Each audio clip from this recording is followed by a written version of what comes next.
Olá, seja muito bem-vindo, muito bem-vinda a mais um episódio do Trinocast CNM. E hoje aqui a gente está fazendo aqui essa transmissão já ao vivo, né? Nosso terceiro episódio.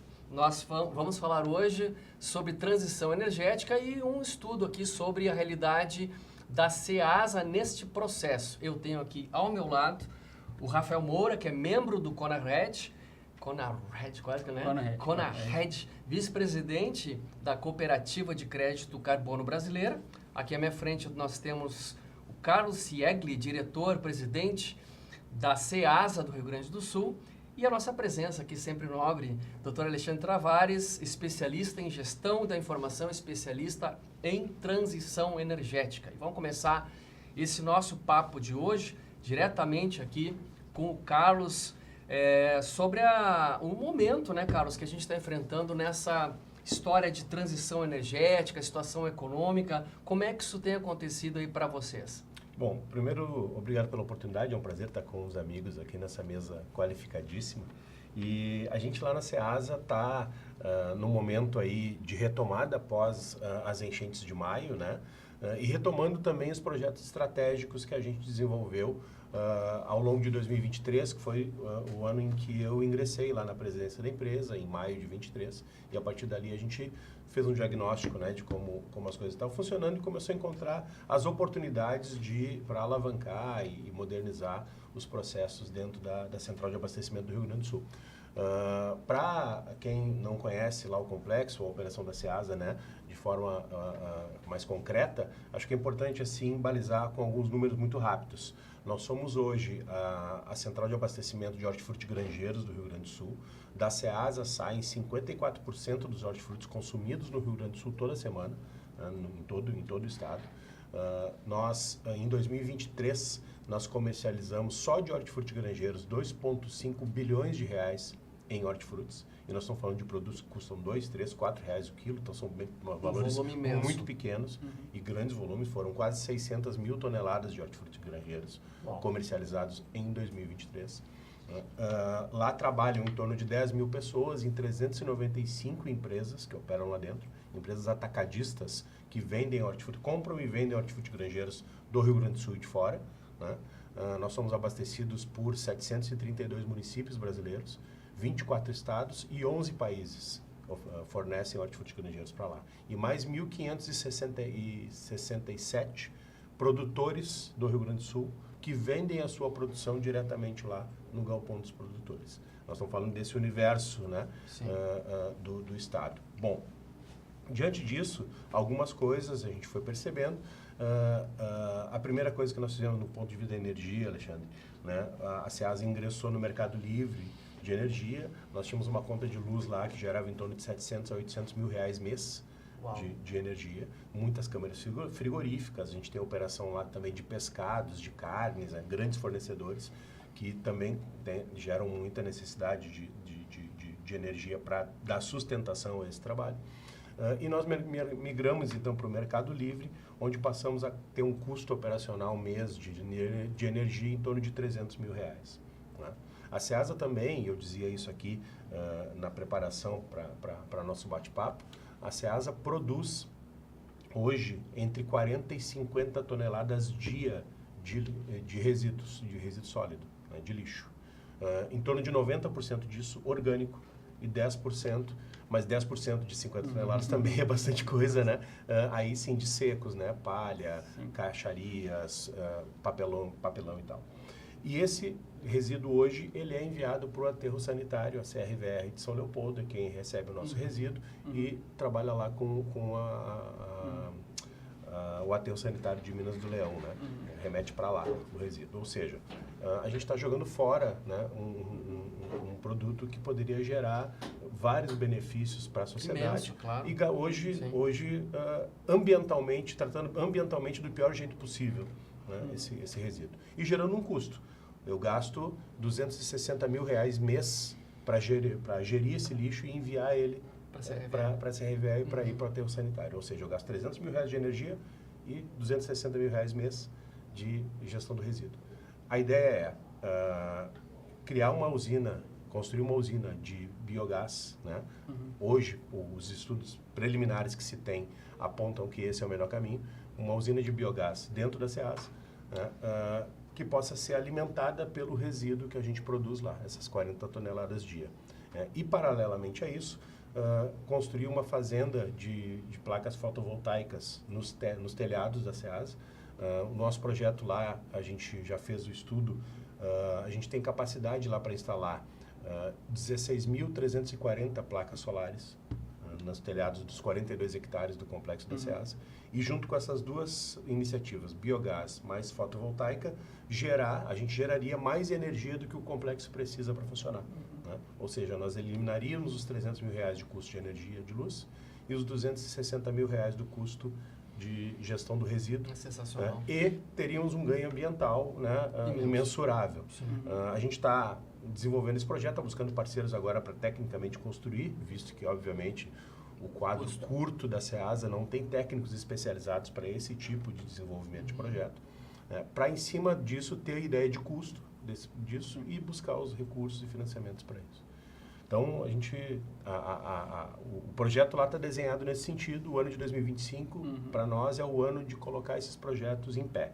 Né? Saber ter custos e começar a buscar parceiros para financiá-los. Sensacional, sensacional. E em relação aos teus parceiros de negócios, como é que está a tua percepção da noção, da sensibilidade ou da necessidade desta migração Então, a Ceasa, ela faz parte de uma associação que é a Abracem, Associação Brasileira da Central de Abastecimento do Brasil. São 84 Ceasas no Brasil inteiro. Nós somos vice-presidente da Abracem e a gente participa da Federação Latino-Americana e da Federação Mundial das Centrais de Abastecimento do Mundo. A gente tem reuniões, eventos, troca de boas práticas, enfim. Eu tive a oportunidade de conhecer a operação da maior Ceasa do mundo, não é Ceasa o nome, né? Central de Abastecimento de Alimentos do mundo, que é da Cidade do México. E lá é a única central de abastecimento do mundo que tem a economia circular completa. Eles fazem essa geração de energia através dos resíduos, né, que eles produzem. Nenhuma outra central no mundo tem esse tipo de trabalho. A gente começou uma conversa com o governo brasileiro, através do Ministério de Minas e Energia, para que o governo brasileiro avalie a oportunidade de não só a Ceasa do Rio Grande do Sul. A gente pode ser o projeto piloto disso, porque a gente está um pouco mais avançado que as outras Ceasas do Brasil.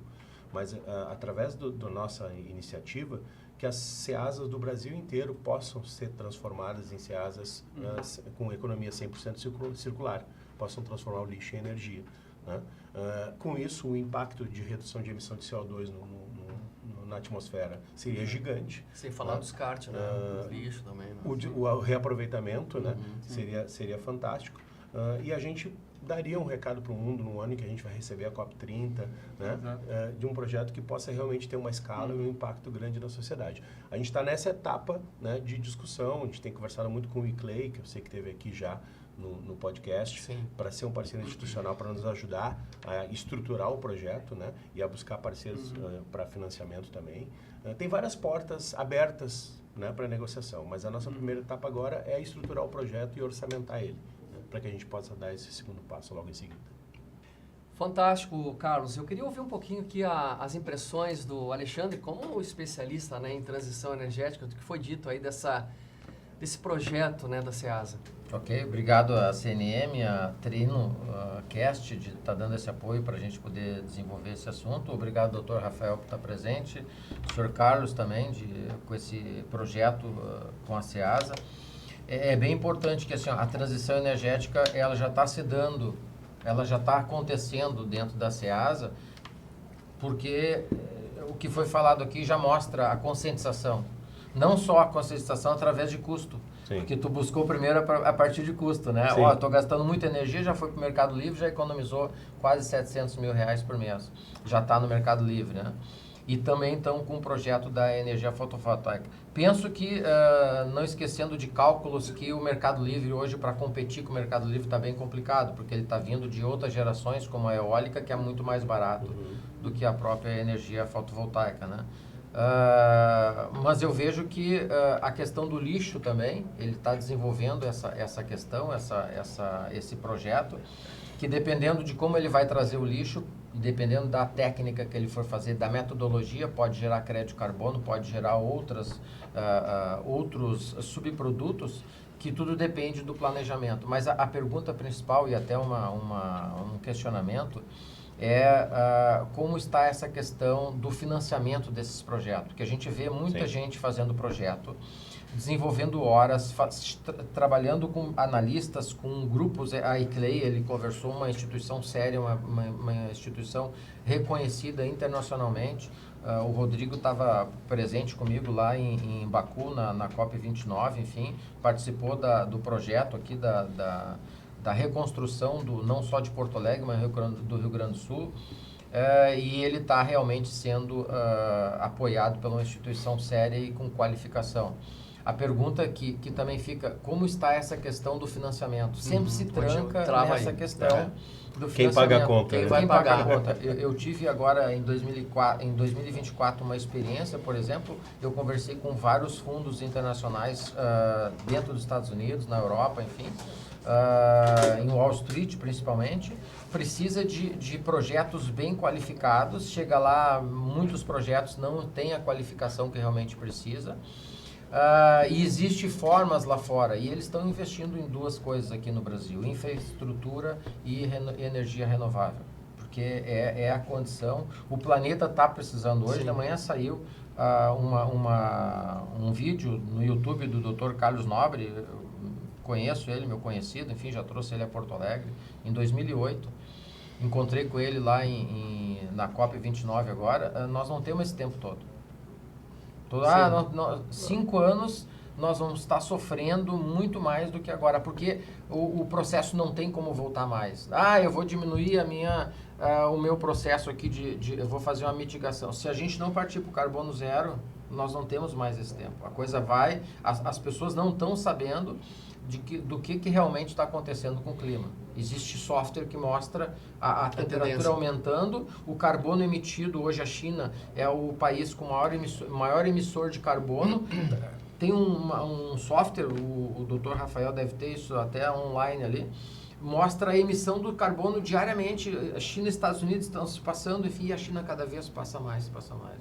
Então, essa questão aqui de Porto Alegre que a SEASA está fazendo, ela não só pode desenvolver o projeto para ela, mas influenciar quase 400 empresas, mais de 10 mil pessoas que trabalham lá, mais a família dela. Estamos falando de 40 mil pessoas. No mínimo. Então, olha o que a SEASA pode influenciar. E nós estamos aí para ajudar, uma dica, uma informação, para que a gente realmente possa contribuir fomentar nessa questão ambiental, da mitigação aí dos gases de efeito estufa. Vou fazer um comentário muito singelo em relação a isso, muito doméstico até, né? Como nós, assim, que não estamos... o público em geral, que não está vivendo essa realidade de forma consciente no dia a dia, mas vive uma realidade doméstica que é muito perceptível. Vou dar um exemplo doméstico, né? Eu e minha mulher, a gente tem o consumo de frutas e verduras é muito elevado, né? Até porque a gente quer manter esse shape, né? E eu particularmente sou vegetariano, então eu consumo bastante produtos vegetais. E a gente percebe de uma forma muito evidente o volume diário de lixo gerado, de resíduo gerado. É uma coisa que a gente essa semana mesmo comentou, meu Deus, como nós produzimos lixo. Sim. E aí a minha mulher falou assim, isso que a gente está olhando só o nosso lixo dentro de um condomínio. Então é um lar dentro de um condomínio, dentro de um bairro, dentro de uma cidade. Agora vamos multiplicar isso. Então é uma coisa absurda e a gente fica curioso, tentando imaginar, meu Deus, para onde vai tudo isso? O que se faz com tudo isso? Né? E é apavorante quando a gente começa a pensar que em algum momento esse negócio vai estourar. Né? Então, eu acho que a gente tem que... Eu acho que dentro das casas, né, as pessoas, elas se dão conta que tem alguma coisa que não está certa. Que tem alguma coisa que tem que mudar na nossa cultura de produção e de descarte de lixo. Isso quando, até já comentei isso no outro episódio, isso quando aquela família tem consciência de que deve separar o seu lixo, porque muitas... Então tem locais que nem ao menos a coleta, né? Acontece. Então assim, Essas iniciativas, né, eu acredito, né, quando a gente consegue coordená-las e torná-las meio de influência, isso vai gerando um movimento, uma bola de neve aí que é imprescindível, né, como a gente tem falado por aqui. Apenas um comentário singelo em cima do tema. Comentário vida real, né? A vida real, comentário doméstico, assim, né. Bom, eu acho que a gente pode aproveitar esse momento aqui e fazer um breve intervalo para os anúncios aqui, os recados dos nossos parceiros. A gente volta já já.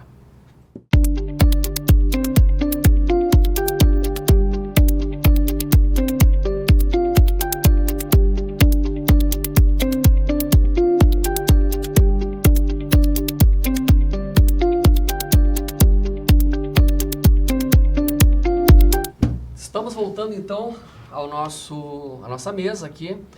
Acredito que a gente pode já passar, né, a nossa bola aqui para o Rafael Moura. Rafael, você é um estudioso aí do tema. Eu queria saber um pouquinho do teu posicionamento em relação a esse movimento todo aí da transição energética. Pois é, nós tratando principalmente dos temas, né, eu agradeço aí o convite, né, da TRINC para estar presente, né, com os colegas aí qualificados.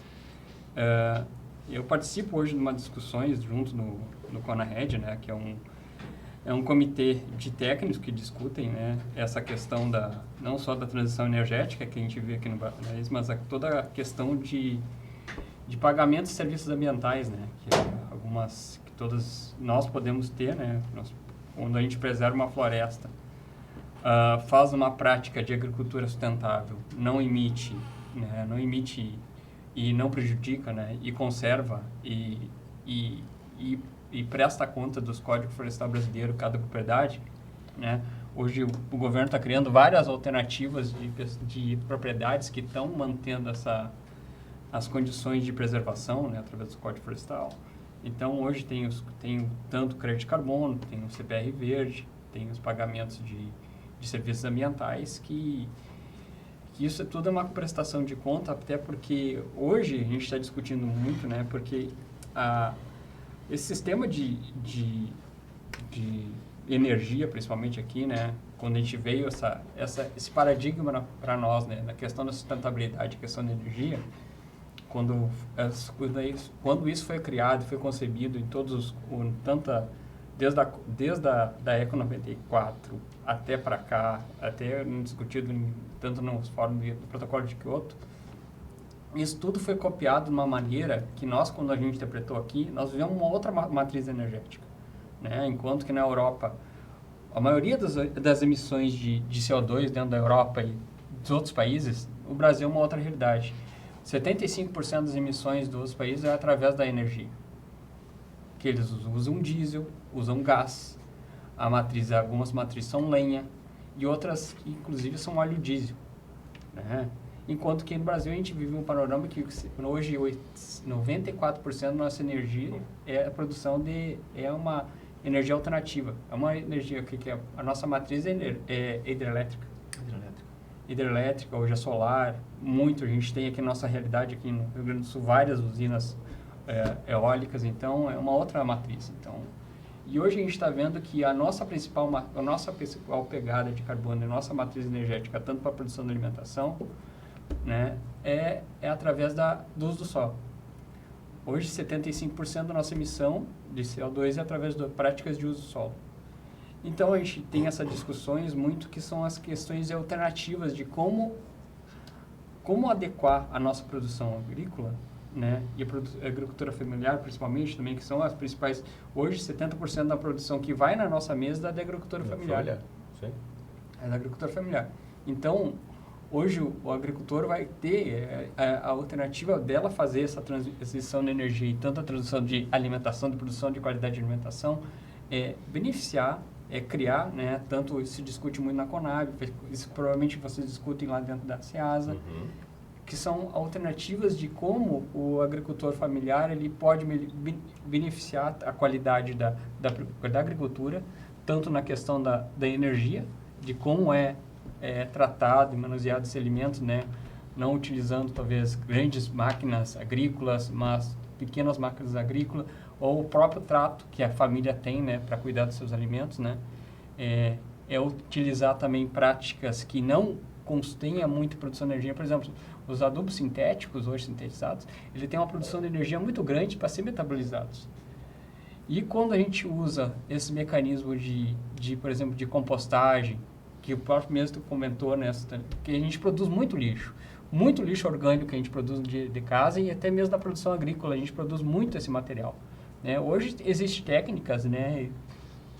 Hoje tem muitos estudos hoje no nosso meio científico, são as questões do tanto o uso de plantio direto, né? Não precisa mais colocar secante na plantação para colocar, usar a própria estrutura da vegetação que é do Pampa, da Mata Atlântica, que é da nossa realidade, do nosso bioma, utilizar essa situação, utilizar adubos orgânicos, como a adubagem orgânica, né? Algumas braquiárias que colocam dentro do campo para criar a estrutura do campo, para criar aquele lastro orgânico que tem dentro do campo. Hoje está utilizando muito a prática de pó de rocha.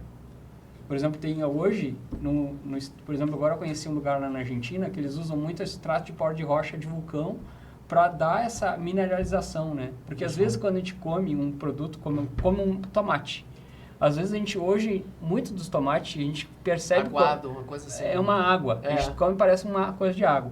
Quando tem um mineralizado, quando vem um tomate orgânico, né? Ele vem vivo, né? Ele vem vivo. A gente sente os minerais, parece que tomando conta do nosso corpo, assim, né? Quando a gente toma um tomate gaúcho orgânico, assim, né? Absurdamente diferente. E às vezes esse não mineralizado, esse aguado, ele tem um custo mecânico, um custo de energia muito maior do que um material que vem, não estou dizendo orgânico como se aquele que vem que tem o selo orgânico, mas aquele que tem o trato, os produtores, isso tem um manuseio orgânico. E eu acho que isso talvez seja agora o nosso novo paradigma aqui no Brasil. Utilizar muito bem essas práticas, questões de energia, que cada propriedade pode ter, cada propriedade rural, cada propriedade familiar pode ter, né? E isso é um papel, talvez, eu penso muito no papel da Conab, que ela está começando a discutir forte essas questões, essa transição, né? Né?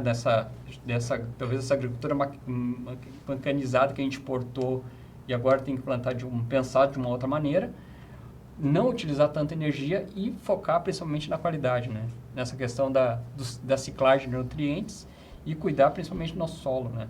Que hoje a gente consegue ver, hoje como a gente tem no nosso dia a dia esses alimentos mecanizados, que a gente consegue ver essa diferença. Perfeitamente, claro. Então, isso vai ser um paradigma hoje, né? Não sei qual é a tua opinião sobre isso, mas hoje eu vejo, a gente consegue eu pelo menos consigo ver no meu dia a dia, né, essa diferença da qualidade dos alimentos. Bom, viu o nosso... a gente está, enfim, esse assunto da preservação, né, do meio ambiente através da agricultura de pouco impacto de carbono, né, pouca emissão de carbono. Regenerativa. A agricultura regenerativa é o termo correto. Ele é um tema apaixonante, né? Ele abre 1001 discussões, assim. Mas a gente precisa, no escopo de toda essa discussão de como seria o mundo ideal da produção de alimento saudável, né? Pelo nosso agricultor, a gente precisa colocar na conta que nós temos que ter uma preocupação de que se a gente vai criar esse tipo de necessidade, não porque o agricultor está gerando carbono em excesso na atmosfera. Sim. É o homem da cidade que está criando excesso. Sim. Né? E a gente está pedindo ajuda para o agricultor, que na prática dele ele nos ajude a resolver um problema que ele não criou. Sim. A gente não pode, com isso, encarecer a operação. Esse é o grande problema, né? Por quê? Porque a gente não tem produção orgânica, majoritariamente orgânica de hortifruti? Porque é caro. Caro. Sim. Porque a escala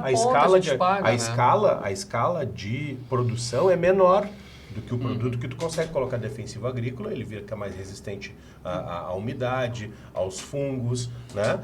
E tu consegue produzir em maior quantidade. É por isso que a gente tem mais produto não orgânico no mercado do que produto orgânico.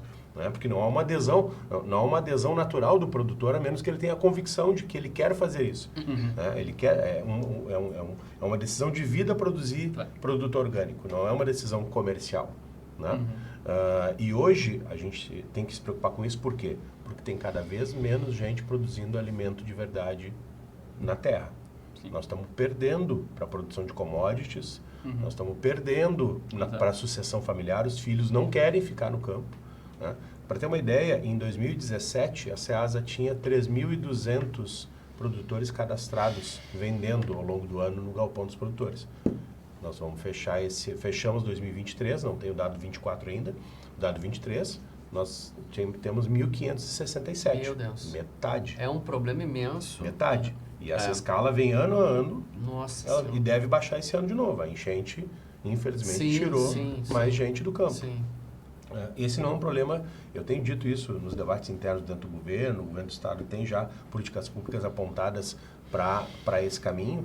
Nós precisamos de políticas públicas nacionais para fixar o homem no campo produzindo alimento saudável.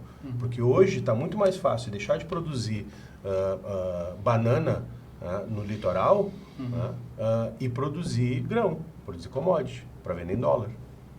Tu precisa de menos maquinário, tu tem mais financiamento, tu precisa de menos gente do que produzir alimento que dá mais trabalho. Os filhos não querem ficar. Né? Há já alguns caminhos apontados de que é preciso apresentar para essa nova geração a possibilidade de agregar valor no produto que é produzido no campo. Né? Criar marca, melhorar a embalagem, agregar os produtos da agricultura familiar são um caminho que tu agrega, né? Tu gera novos produtos a partir do que é produzido no campo, para que o jovem tenha interesse em criando uma marca específica, trabalhando isso em rede social, vendendo pela internet, criando uma embalagem, né, que dê uma identidade para aquilo que tu está fazendo. Tu consegue chamar a atenção dos jovens para se fixarem no campo e não deixarem a produção de alimento. Então, assim, se a gente quer encaminhar para isso, para uma agricultura para os agricultores da agricultura familiar terem uma produção com agricultura de baixo carbono, né, nós precisamos de uma decisão política e institucional de investir nisso e subsidiar o produtor para que ele siga esse caminho. Ao natural, né, não é economicamente viável que o produtor sozinho, com o que ele consegue produzir, o que ele consegue vender, que ele consiga fazer essa transição. Mas importante, Carlos, eu vejo tu falando e eu começo a ver as possibilidades, porque a gente estuda bastante essa área. E eu vejo, a semana passada também estava aqui o Guilherme da FETAG, e foi o mesmo caso que ele falou, e a gente depois conversou, meu amigo, enfim, já há algum tempo a gente conversa outros projetos, enfim, e a mesma preocupação que ele tem, é que realmente os filhos não estão querendo ficar nas propriedades. E aí eu disse para ele o seguinte, existe agora novas técnicas, novos projetos que podem levar... Por que ele não fica? Por que os filhos não ficam na propriedade? Será que é porque tem um baixo rendimento financeiro? E eles estão procurando novos empregos em cidades grandes, enfim? Será que é por isso? Não sei. Temos que avaliar por que essas pessoas não ficam.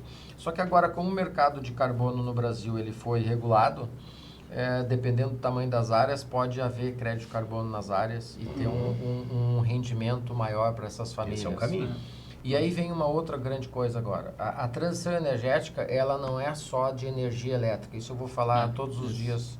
Ela não é só na transição energética. A transição na energia elétrica. A transição energética, ela é muito mais profunda. Eu vou falar num item, por exemplo, um combustível fóssil que a gente tem, que é o petróleo. Todos os subprodutos que o petróleo tem, uma delas é o plástico. Existe agora o plástico bioagradável. Olha quanta coisa a gente pode transformar isso. E tem produtos que vêm da agricultura, como cana, enfim, que pode ser agregar a esses produtos e a gente transformar e tirar o petróleo desses produtos. Essa é a transição energética realmente que tem que acontecer. E essas novas técnicas pode ser levado para o campo, porque está lá a base, é cana-de-açúcar, no caso brasileiro, claro. no caso brasileiro, a nossa maior emissão de CO2 na atmosfera é por conta de combustível fóssil, não é energia, né? Não, é por conta de óleo diesel e gasolina nos veículos. Vem lá do combustível fóssil, vem de... E se eu não me engano, o segundo lugar é a pecuária, né? Hoje a matriz, hoje 76% da nossa emissão é a transição do uso do solo. É o desmatamento. Desmatamento. É o desmatamento, é a conversão da área de vegetação, a área de floresta, em área de pastagem.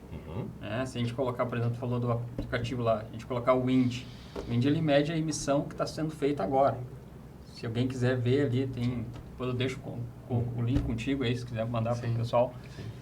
E tu consegue ver agora. Por exemplo, a gente consegue ver hoje no Brasil, agora, em foco, onde é que está acontecendo essas emissões. E é, tipo assim, hoje 76% dessa transição de solo.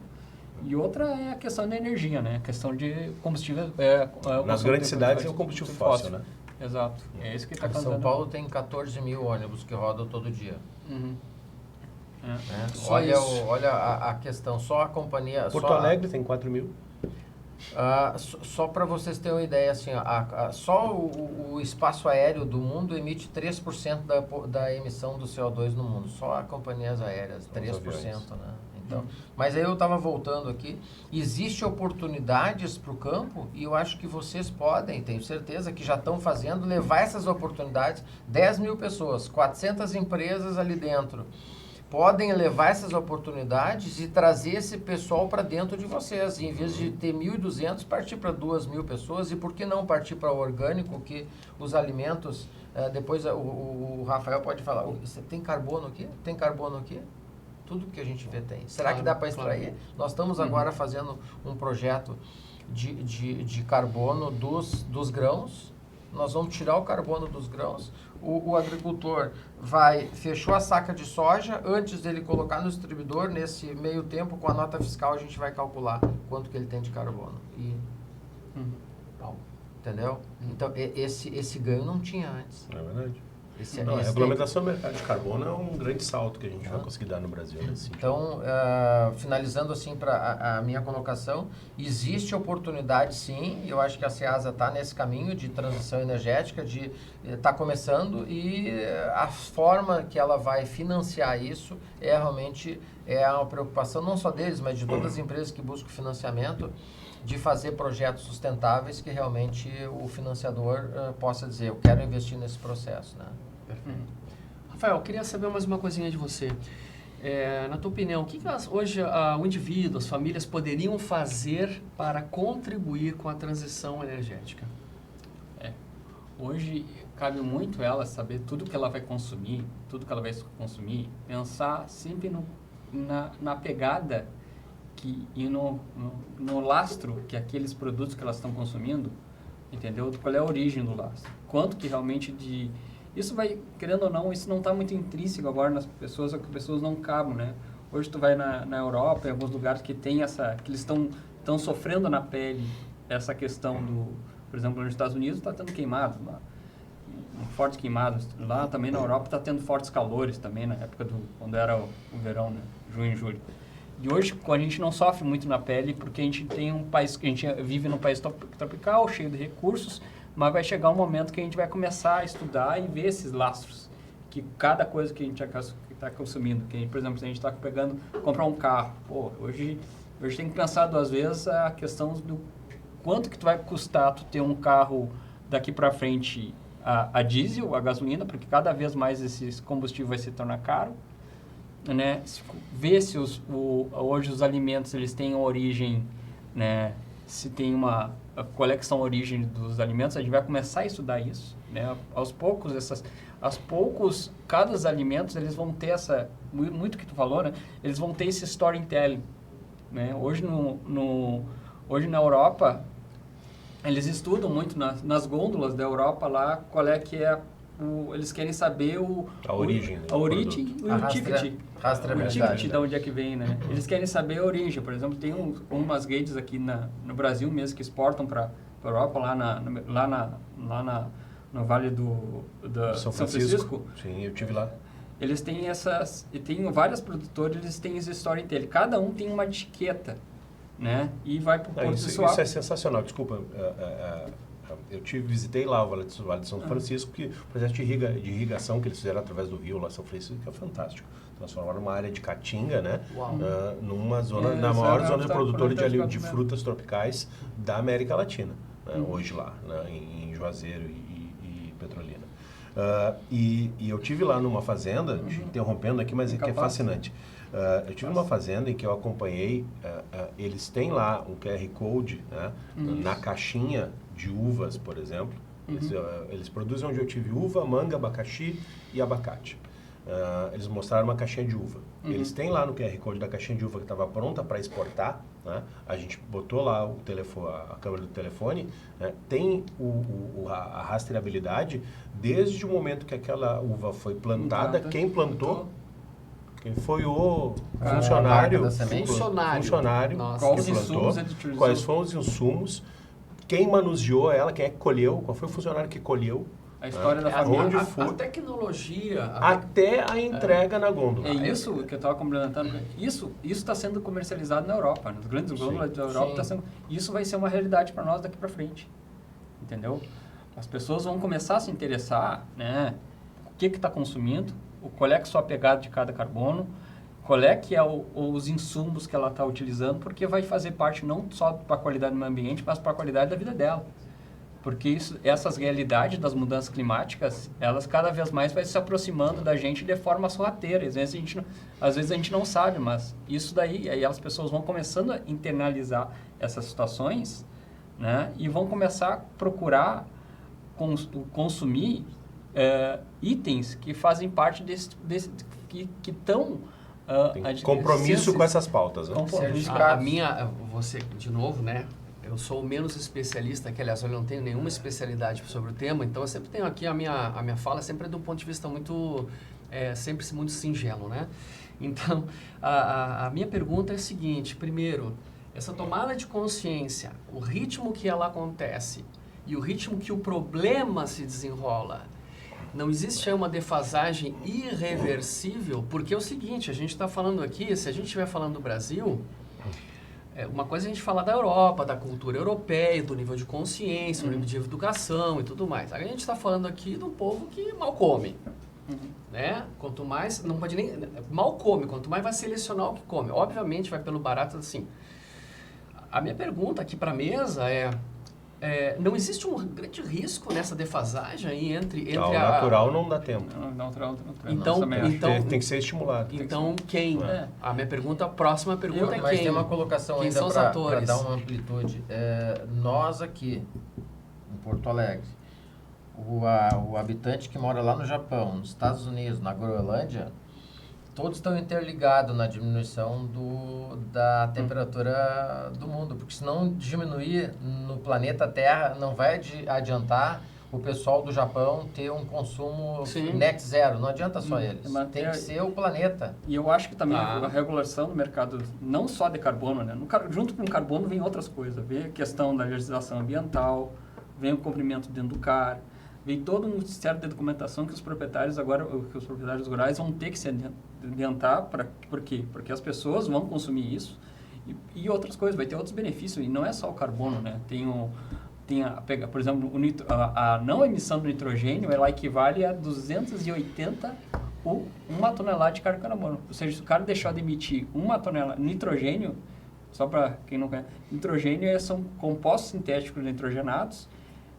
Quando tu te colocar no solo, quando tu coloca no solo para alimento, ele gera uma reação química e libera nitrogênio. Vira óxido nitroso. Óxido nitroso, ele é um gás que ele é tóxico. E ele equivale, para a escala de carbono, ele equivale a 800... Cada tonelada emitida de óxido nitroso equivale a 280 toneladas de carbono. Nossa Senhora. Então, isso daí vai ser compensado, então. Isso aí vai entrar agora no mercado, está sendo discutido já aqui no Brasil, a regulamentação. Então, os agricultores eles vão ser beneficiados dentro desse comércio. Esse é o grande ganho da regulamentação do crédito de carbono, não só no Brasil, como no mundo inteiro. Porque essa conexão de que se faz lá na China impacta aqui e vice-versa, ela vai acontecer a partir do momento em que esse mercado começar a realmente impactar a vida das pessoas. Né? E eu explico num caso concreto, voltando lá para o projeto da SEASA. Com a ajuda da Secretaria de Meio Ambiente do Estado, da SEMA, da secretária Marjorie, da equipe lá, nós, em fevereiro do ano passado, antes das enchentes, nós credenciamos o projeto, esse nosso pré-projeto, né, da Ceasa Verde, num edital aberto por um banco franco-alemão, que estava oferecendo 25 milhões de euros para financiar projetos de transição energética, né, e nós apresentamos lá. Só que como o recurso era grande, nós acabamos não sendo classificados, o projeto estava muito incipiente e o mercado de crédito de carbono não estava ainda regulamentado no Brasil. Isso nos prejudicou um bocado. Porque a gente apresentou um projeto lá, que era um projeto um pouco maior do que esse que a gente está apresentando aqui.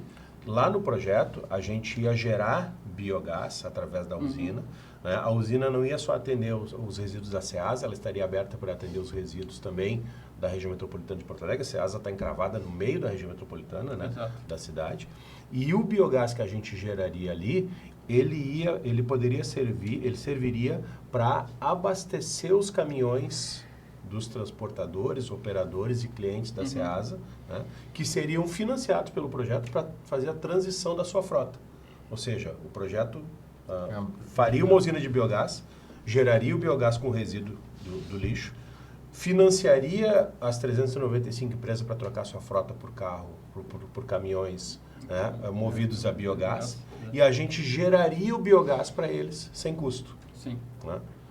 Ou seja, é um projeto com um impacto de emissão de CO2 gigantesco. E ainda não tem ICM, porque tem que botar dentro de casa. E com outro detalhe. Não, e contra o ciclo, né? Não, e com um detalhe muito importante que eu não tinha dito aqui ainda.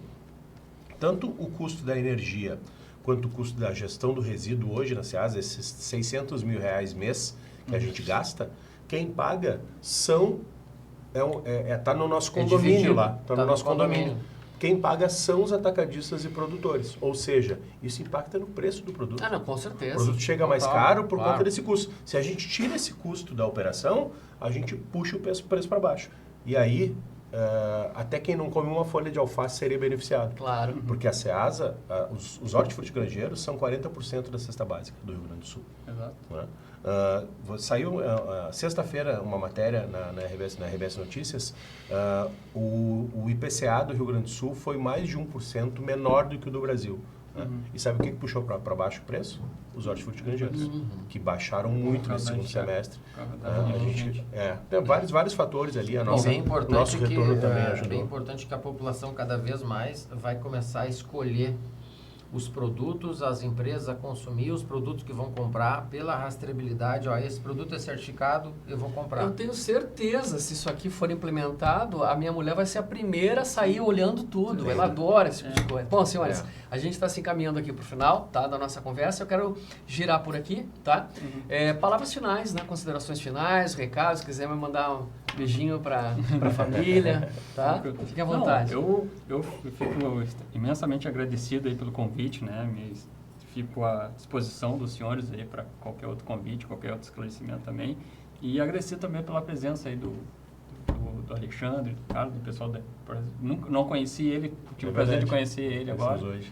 Então, e vocês também é a primeira vez, então pretendo vir mais aí, se me convidar, fico com certeza, muito satisfeito. Grato, somos gratos. Bom, eu queria também agradecer demais o podcast, a oportunidade dos amigos aqui de compartilhar conhecimento com vocês e aprender muito aqui hoje com vocês aqui na mesa e agradecer a oportunidade de poder divulgar esses projetos que a gente está fazendo lá, que realmente acho que eles vão para além de o sucesso da nossa gestão, o sucesso das empresas que estão lá dentro. A gente consegue implementar esse projeto aqui, né? E na arquitetura urbana, os arquitetos dizem que há projetos que são verdadeiras acupunturas, né? Tu coloca uma agulha numa parte do corpo e ela irradia benefício para todo o resto. Perfeito. Eu acho que esse projeto, se a gente consegue colocar ele em pé e fazer funcionar, ele vai ser uma acupuntura que pode abarcar as 84 Ceasas do Brasil a seguirem o mesmo caminho e aí o impacto vai ser gigante.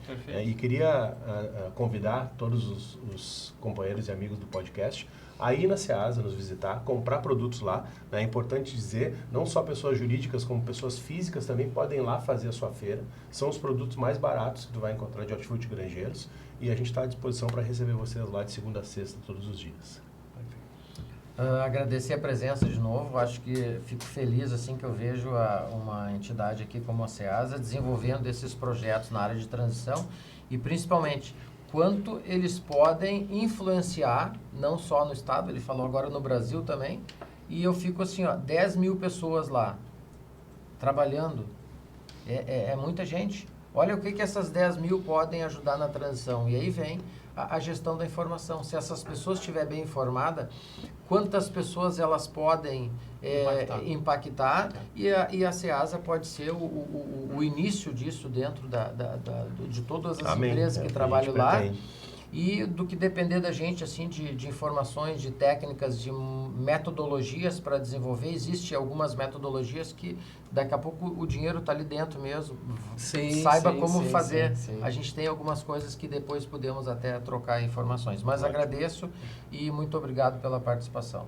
Maravilha. Senhores, Rafael Moura, Carlos Siegli e Dr. Alexandre Tavares, agradeço a todos aí pela participação. E a você que nos acompanhou até agora, muito obrigado pela sua participação e a gente se vê no próximo episódio aqui do TrinoCast CNM. Forte abraço. Até lá.